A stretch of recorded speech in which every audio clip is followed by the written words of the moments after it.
Petite avancée dans les négociations interlibyennes de ce jour au Maroc. Les deux parties ont convenu finalement de mettre tout en place pour éradiquer la corruption. Il ne reste plus que l'accord sur le cessez-le-feu. Le dialogue politique entre les délégations du Haut Conseil d'État libyen et du Parlement de Tobrouk se déroule de manière positive et constructive et d'importants compromis ont été trouvés.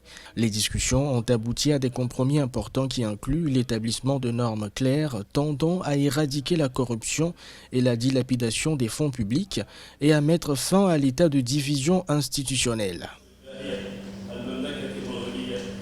Même si les négociateurs ont une marge de manœuvre à faire, les efforts consentis jusque-là sont fortement appréciés de l'extérieur. Le haut représentant de l'Union européenne pour les affaires étrangères et la politique de sécurité, Joseph Borrell, s'est félicité mardi de l'initiative marocaine d'accueillir le dialogue interlibyen.